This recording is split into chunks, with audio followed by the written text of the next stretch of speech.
Good morning everyone. Welcome to TS1 School Class 11 Subject Physics. Chapter number 12 Thermodynamics. Okay students, आज हम पढ़ेंगे part number 11. Part number 10 जो हमने कल पढ़ा था isobaric, isochoric, isothermal and adiabatic. Isobaric में क्या था? आपका प्रेशर कांस्टेंट था. आइसोकोरिक में आपका वॉल्यूम कांस्टेंट था. आइसोथर्मल में आपका टेम्परेचर कांस्टेंट था. और आपका एडियाबैटिक में चेंज इन हीट था. वो क्या? Q इजिकल्स टू क्या था आपका? 0. आज हम पढ़ेंगे second law of thermodynamics. First law आपको थर्मोडाइनमिक्स क्या था? Q is equals to W plus del U, work plus internal energy. आपका सेकेंड लॉ है. सेकेंड लॉ ऑफ थर्मोडाइनमिक्स ये क्या है? आपका नेचुरल लॉ है. इसमें साइड में देखिए हमने लिख रखा है spontaneous and non spontaneous process. Spontaneous यानी कि जो आपका काम खुद से हो, और नॉन स्पॉन्टेनियस मीन्स जो काम खुद से ना हो. इसके एग्जाम्पल्स देखिए किस तरीके से हैं आपके. इस तरीके से हमने दो बॉडी बना रखी हैं जिसका एक टेम्परेचर आपका 100 डिग्री सेल्सियस है, दूसरे वाले का आपका 0 डिग्री सेल्सियस है. अगर आपके क्या होता है फर्स्ट लॉ में कि हीट फ्लो हो रही है तो टेम्परेचर, दो टेम्परेचर होने चाहिए, टू टेम्परेचर्स होने चाहिए डिफरेंट हायर से लोअर. दोनों के में क्या होना चाहिए? डिफरेंस होना चाहिए. तो जो जिसका टेम्परेचर ज़्यादा होता है वो टेम्परेचर 2 में आपका फ्लो करता है. हीट क्या हो रही है? आपकी फ्लो हो रही है. ये हीट जब तक आपकी फ्लो होती रहेगी जब तक कि दोनों बॉडीज़ का टेम्परेचर सेम नहीं हो जाता. तो आपका क्या हो गया? आपका 50 डिग्री सेल्सियस और 50 डिग्री सेल्सियस दोनों बॉडीज़ का टेम्परेचर क्या हो गया? टेम्परेचर. यानी कि ये कार्य जो वर्क हो रहा है खुद ब खुद हो रहा है, यानी कि स्पॉन्टेनियस प्रोसेस. ओके. अब क्या होता है नॉन स्पॉन्टेनियस प्रोसेस? क्या है? अगर हम इसको रिवर्स करते हैं, इसका रिवर्स प्रोसेस लेते हैं, जैसे 50 डिग्रीज दो बॉडी हैं, वही एक का 50 डिग्री सेल्सियस है, दूसरे का भी आपका 50 डिग्री सेल्सियस टेम्परेचर है. अगर हम कहें कि ये ऊपर वाले की तरह आपका ये वर्क करने लग रही है, लेकिन ये वर्क इस तरीके से नहीं करेगा. हीट फ्लो जब ही होगी जब हायर टेम्परेचर से वो लो टेम्परेचर में हीट फ्लो होगी. अगर दोनों बॉडीज़ का टेम्परेचर सेम होता है तो वो वर्क नहीं करता, यानी कि यह खुद ब खुद वर्क नहीं करेगा, यानी कि non spontaneous process. It's a example of this law. एक दूसरा एग्जाम्पल देखिए आपका. इस तरीके से एक बॉडी है, बीच में हमने एक डिवाइडर लगा रखा है. फर्स्ट वाली बॉडी में आपका गैस है, डॉट डॉट करके हमने मॉलिक्यूल्स बना रखी है. दूसरे में आपकी गैस 2 है, उसमें भी हमने सर्कल करके गैस बना रखी है. इन को हमने क्या कर दिया? मिक्स कर दिया. बीच में से डिवाइडर को हटा दिया. डिवाइडर जैसे ही हटेगा तो दोनों गैसेस आपस में क्या हो जाएंगे? मिक्स हो जाएंगे. यानी कि ये खुद ब खुद आपस में क्या हो जाएंगे? मिक्स हो जाएंगे, यानी कि स्पॉन्टेनियस प्रोसेस. अगर इसका हम रिवर्स प्रोसेस लेते हैं, क्या ये वापस बीच में डिवाइडर अगर हम लगा देंगे तो ये वापस क्या सेपरेट हो जाएंगे? गैस दोनों नहीं होंगी. तो यानी कि ये खुद ब खुद प्रोसेस नहीं करेंगे, यानी कि नॉन स्पॉन्टेनियस वर्क. यानी कि इसी लॉ को हम क्या बोलते हैं? नेचुरल लॉ भी बोलते हैं.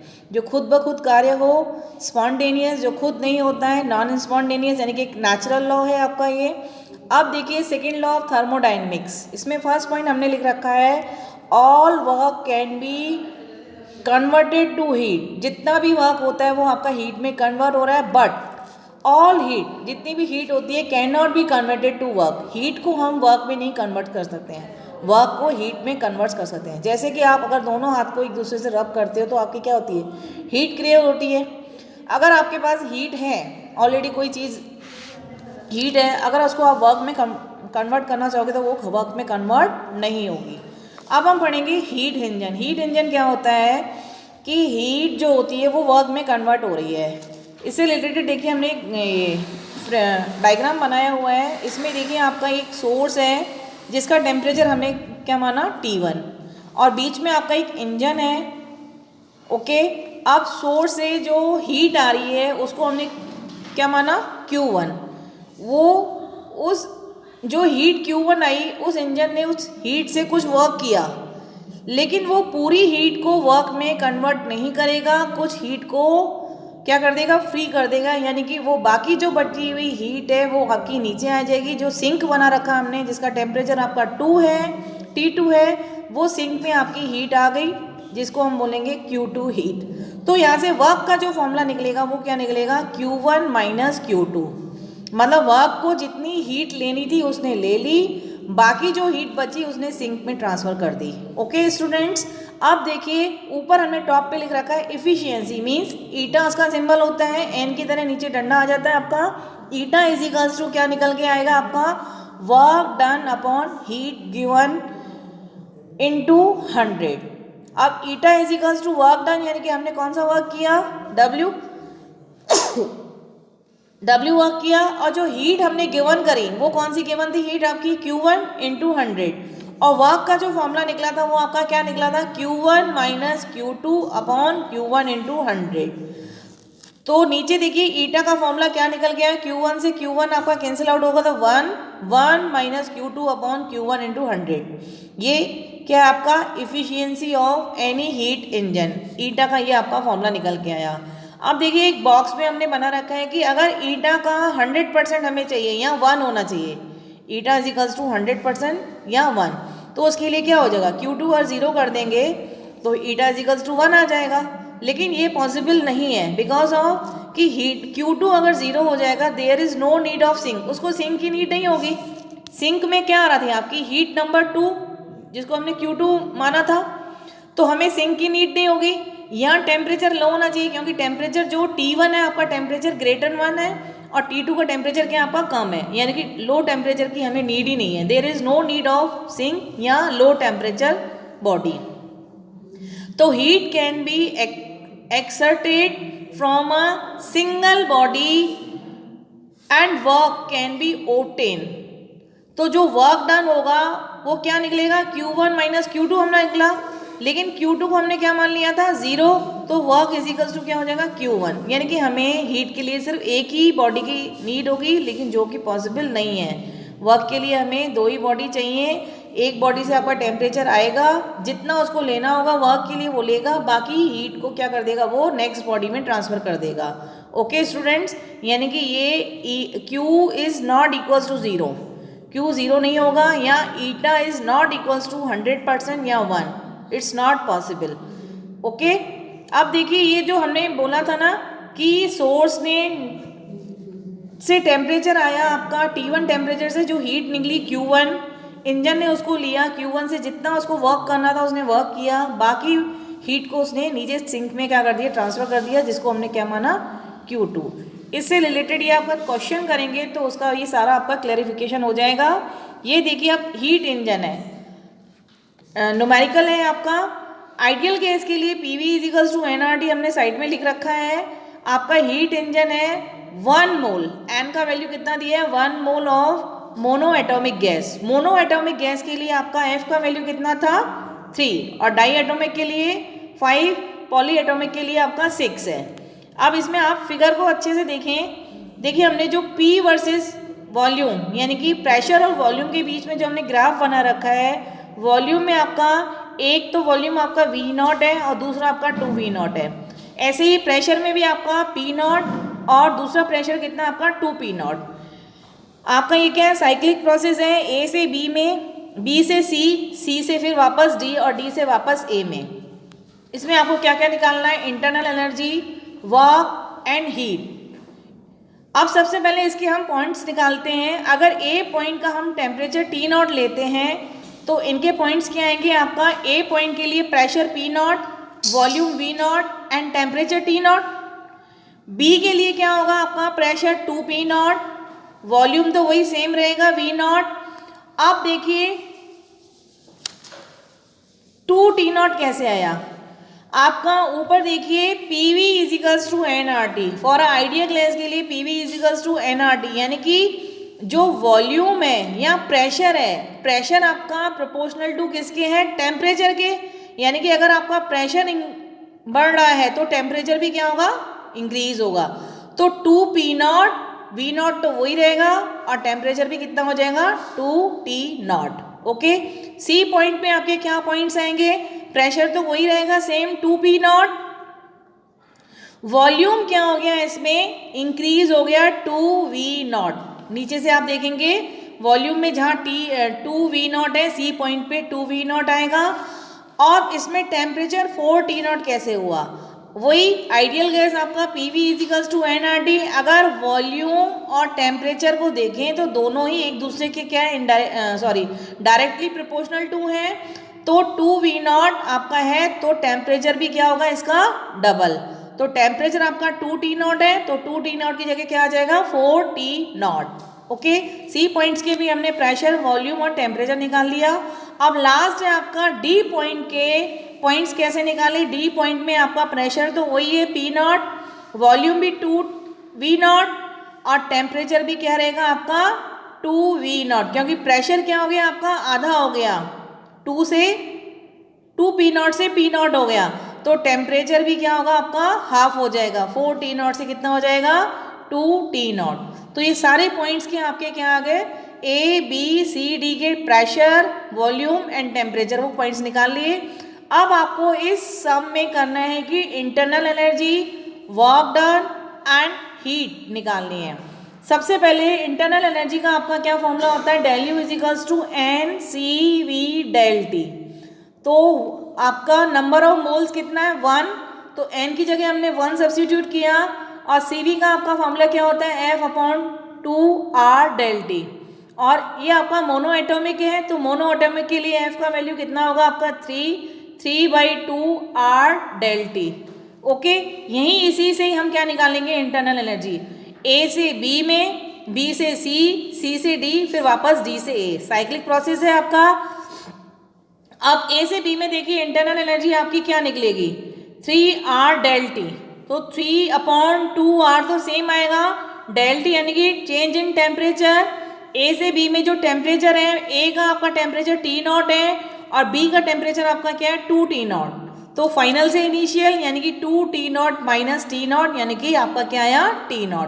ओके, अब B से C में डेल यू का यानी कि इंटरनल एनर्जी का वैल्यू देखिए 3/2R तो सेम ही आएगा, डेल टी B से C में डेल टी देखिए आपका कितना है, B वाले का जो टेम्परेचर है 2T0 और C वाले का टेम्परेचर है 4T0, यानी कि 4T0 minus 2T0 is equals to 2T0। Okay, अब C से D में इंटरनल एनर्जी क्या निकलेगी 3/2R डेल टी, यानी कि C में जो टेम्परेचर है 4T0 और D में जो टेम्परेचर है 2T0, यानी कि फाइनल से इनिशियल 2T0 माइनस 4T0, तो 2 में से आपका 4 गया तो माइनस के 2T0।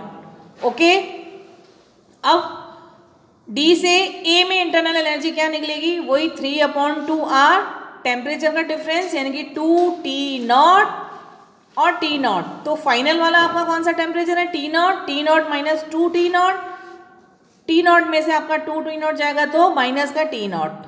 ओके, अब देखिए ऊपर वाला सबसे जो AB वाला आपका इंटरनल एनर्जी कितनी है आपकी 3/2R T0, नीचे वाले में आपका 2 से 2 हमने कैंसिल कर दिया तो 3R T0, थर्ड वाले में C से D वाले में भी हमने 2 से 2 कैंसिल कर दिया तो माइनस का 3R T0, और लास्ट वाले में 3/T माइनस का 3/TR T0। ओके, अब हम निकालेंगे वर्क, A से B में वर्क निकालेंगे। वर्क के लिए देखिए आपका फॉर्मूला क्या होता है P डेल V, यानी कि pressure into change in volume. Volume देखिए आपका A से B में दोनों का वॉल्यूम क्या है सेम है V0 और V0, तो चेंज इन वॉल्यूम यानी कि V0 माइनस V0 यानी कि 0, तो फर्स्ट वाले के लिए वर्क कितना हो जाएगा आपका 0।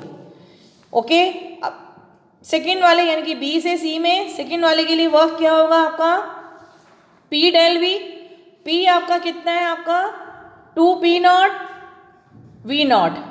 ओके, अब इसमें जो वॉल्यूम है B से C में प्रेशर तो दोनों का सेम है 2P0 तो 2P0 आ गया, वॉल्यूम आपका क्या हो जाएगा 2V0 में से V0 माइनस होगा तो V0, यानी कि और PV इज इक्वल्स टू क्या होता है nRT, n की जगह हमने 1 रख दिया क्योंकि 1 मोल है तो n का वैल्यू कितना हो गया 1, तो PV is equals to RT, तो यहाँ हमने 2P0 V0 की जगह हमने क्या रख दिया 2RT0, PV की जगह RT सब्स्टिट्यूट कर सकते हैं। ओके, B से C के में जो वर्क डन आया आपका 2RT0। अब C से D में देखिए, C और D में देखिए दोनों के वॉल्यूम क्या है सेम है 2V0 यानी कि 2V0 माइनस 2V0 यानी कि 0, तो इसमें वर्क डन कितना आएगा आपका थर्ड वाले प्रोसेस में 0।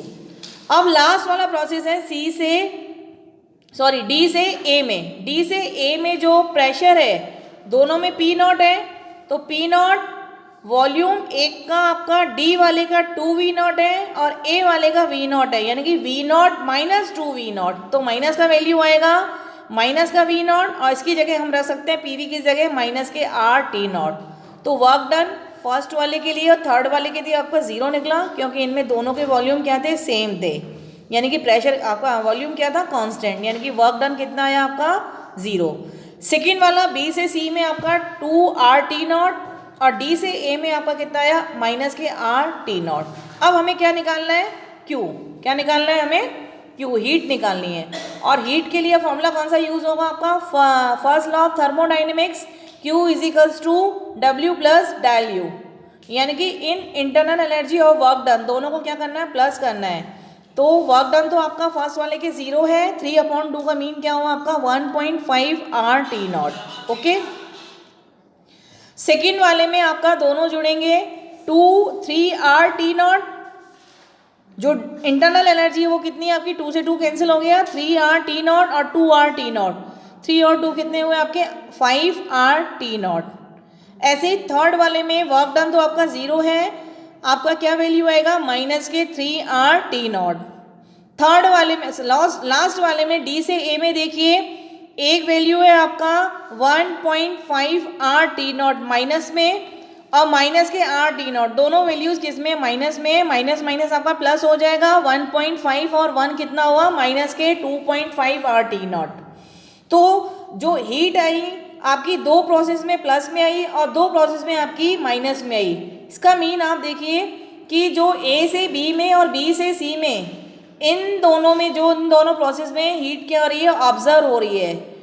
ओके, और सी और डी में, सी से डी में और डी से ए में हीट क्या हो रही है आपकी, निकल रही है हीट। तो ए से बी में जो जिसने हीट उसको जितना वर्क करना था उसने वर्क कर लिया, यानी कि जो प्लस वाली जो आपकी हीट है 1.5 और 5 R, यानी कि टोटल 6.5 RT0, इसमें से जितना इस वर्क को करना था उसने वो वर्क किया, बाकी हीट को वो क्या कर देगा, अगले 2 प्रोसेस में उसको ट्रांसफर कर देगा। आप नीचे देखिए कि सबसे पहले हम देखिए डेल यू, यानी कि इंटरनल एनर्जी का साइक्लिक प्रोसेस निकालते हैं। तो साइक्लिक प्रोसेस के लिए आपका वैल्यू कितना आता है 0। अब देखिए आपका 0 वैल्यू कैसे आया, फर्स्ट वाला का वैल्यू कितना आपका 3/2 RT0, लास्ट वाला भी आपका क्या है 3/2 RT0, लेकिन एक वैल्यू आपकी प्लस की एक वैल्यू माइनस की है, दोनों आपस में क्या हो गई, कैंसिल आउट हो गई। ऐसे ही सेकेंड और थर्ड में देखिए बी से सी में और सी से डी में एक वैल्यू आपकी 3 RT0 है, एक वैल्यू आपकी है माइनस के 3 RT0, तो इसमें भी एक वैल्यू आपकी प्लस की हो गई, एक वैल्यू आपकी किसकी हो गई, माइनस की, दोनों आपस में कैंसिल आउट हो गए। यानी कि इंटरनल एनर्जी के चारों जो वैल्यूज हैं आपस में एक दूसरे से क्या हो गई, कैंसिल आउट हो गई। यानी कि internal energy for a cyclic process ABCD, ए से चला वापस ए पे आया, यानी कि कितना आया आपका 0।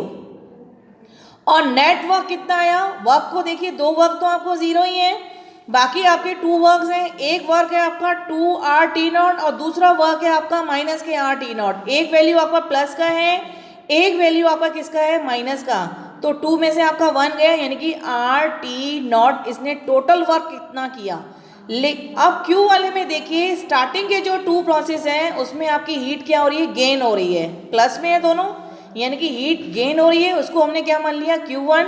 लास्ट के 2 प्रोसेस में आपके दोनों वैल्यूज किस में है, माइनस में है, उसमें हीट क्या हो रही है आपकी, लॉस हो रही है, उसको हमने Q2 मान लिया।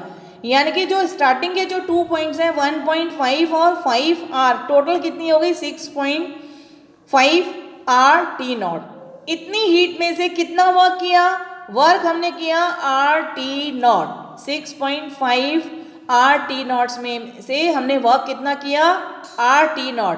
बाकी जो बची हुई हीट है उसने आगे 2 प्रोसेस में ट्रांसफर कर दी, उस कितनी बची 6.5 में से 1 गया आपका, यानी कि 5.5 RT0। अब लास्ट के 2 प्रोसेस को देखिए, एक आपका माइनस का 3 RT0 है, एक आपका माइनस के 2.5 RT0 है, दोनों को प्लस करेंगे तो कितना आया आपका 5.5 RT0, और माइनस के 5.5 RT0 और 1 RT0, यानी कि टोटल 6.5 RT0 आया।